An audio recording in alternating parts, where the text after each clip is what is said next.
Good morning everyone. নতুন একটা দিন, নতুন একটা ব্লগে তোমাদের সকলকে অনেক অনেক ওয়েলকাম। ঘড়িতে এখন সকাল 6টা বাজে।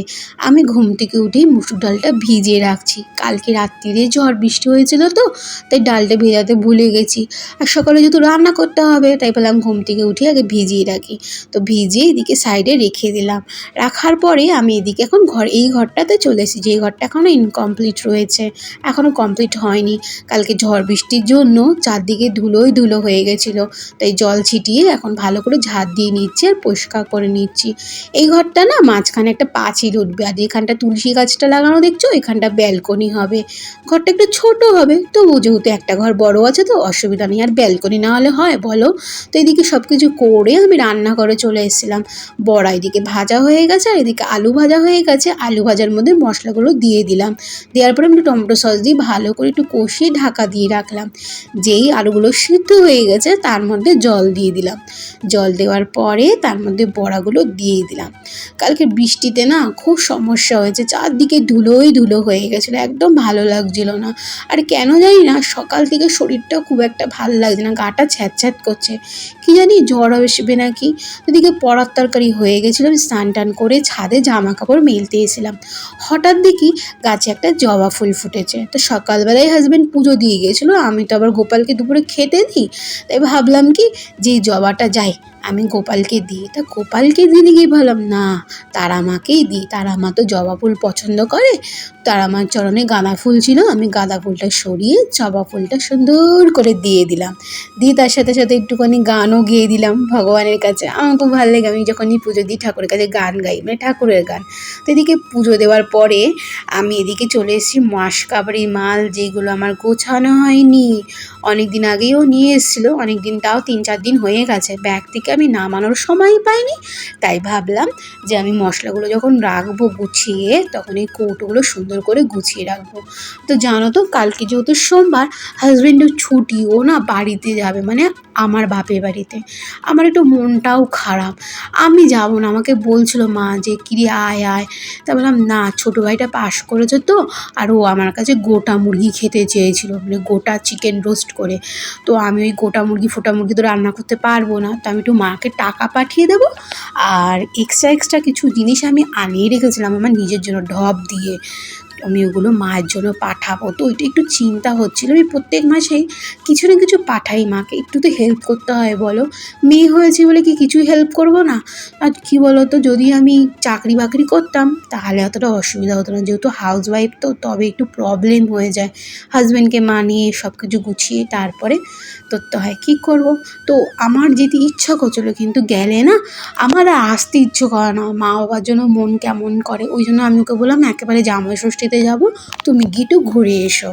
বললাম আজকে ভালো করে সব গুছিয়ে রাখি, ক্যাবিনেটটাও সুন্দর করে গুছিয়ে রাখি। আর যে চুলের খোপাটা দেখলে, আমার ভাইয়ের বিয়ের সময় কিনেছিলাম, সেই 4 বছর হয়ে গেছে, 4-5 বছর। বিয়ের খোপাটা এখনও সুন্দর হয়েছে, মানে ওই সময় কিনেছিলাম মাথায় খোপা দেবো লাগাবো বলে, কারণ চুল তখন ছোটো ছিল তো তাই। তো এদিকে কাঁচের গ্লাস ট্লাস আমি এই ঘরেও রাখি, মানে ক্যাবিনেটের মধ্যে, প্লাস ওই ঘরে একটা বড় শোকেস আছে, সেদিকে দিকটা দেখলে আমি মুছছিলাম, সেটার মধ্যেও আমি গুছিয়ে রাখি। তো রান্নাঘরটা যতদিন না কমপ্লিট হবে, মানে এখনও অনেক কিছু বাকি আছে বাড়ির, জানো তো। তো যতদিন না কমপ্লিট হবে ততদিন আমাকে এইভাবেই থাকতে হবে। তো ড্রেসিং টেবিল এই ক্লিপ স্লিপ সবগুলো এরকম অগোছালো ছিল। তো আমি ভাবলাম কেন না এই যে ছোট্ট পটটা আছে এর মধ্যে সুন্দর করে সাজিয়ে রাখি। আর আমার সাজার জিনিস খুব একটা বেশি নেই, কারণ ছোটোর থেকে আমি খুব একটা সাজতাম না। হ্যাঁ, ইউটিউবে আসার পরে একটু হয়তো সাজতে শিখেছি। তো এদিকে আমি ক্লিপ গার্ডার সব এটার মধ্যে সাজিয়ে সুন্দর করে এক জায়গায় রেখে দিলাম। কত ভালো লাগছে দেখতে বলো তো, অগোছালো ছিল। তো এইদিকে আমি আবার টেবিলটা পরিষ্কার করতে চলে এলাম। শরীরটা ভালো নেই, জ্বর লাগছে, কিন্তু তবুও কাজ তো করতে হবে, ঘরে বসে থাকলে কি চলবে। টেবিলটার জন্য একটা টেবিল ক্লথ নিয়ে এসেছি ফ্লিপকার্ট থেকে অর্ডার দিয়ে, তো ওটা পাতবো। আরও কিছু অর্ডার দিয়েছি ওটা টেবিলটাকে সুন্দর করে সাজাবো বলে। তো ভাবলাম আজকে ভালো করে পরিষ্কার করে নিই, কারণ পরিষ্কার না করলে না কেমন নোংরা নোংরা থাকবে, দেখতে ভালো লাগে না। কদিন আগে করেছিলাম, তবুও কেন না ধুলো ধুলো পড়েছে। আর আমার এই বেডরুমটার মধ্যেই table TV cabinet, dressing table সব থাকে। যেহেতু একটা রুম উপরে তো, তাই একটু অসুবিধা হয়, কিন্তু কিছু করার নেই, অ্যাডজাস্ট করে তো চলতেই হবে। নিচতলায় যেহেতু ভাড়া থাকে, নিচে তো আর থাকতে পারবো না। তো দেখো এইটা না, ওর সোনার দোকানে যেহেতু কাজ করে, অক্ষয় তৃতীয়ার এটা গিফট। আমি ওর দোকানের কাস্টমার, তাই ওনার মালিক মানে আমার হাজব্যান্ডের মালিক এটা পাঠিয়েছে আমার জন্য। এই গিফটটা আমার খুব ভালো লেগেছে। দেখো কি সুন্দর জিনিসগুলো, এর মধ্যে অনেক কিছু গুছিয়ে রাখা যায়।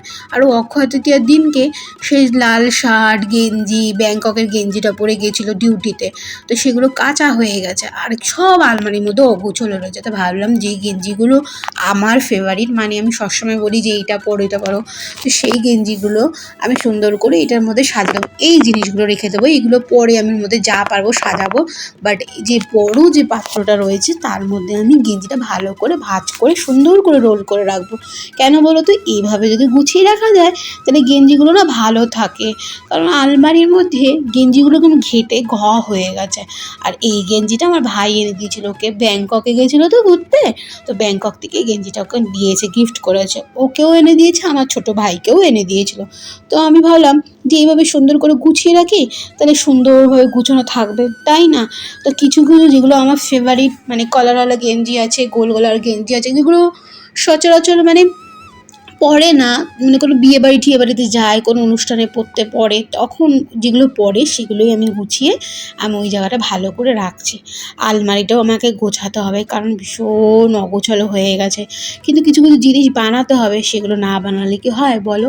এখন আমি এইভাবে সুন্দর করে গুছিয়ে রাখবো, তবে দেখতেই সুন্দর লাগবে।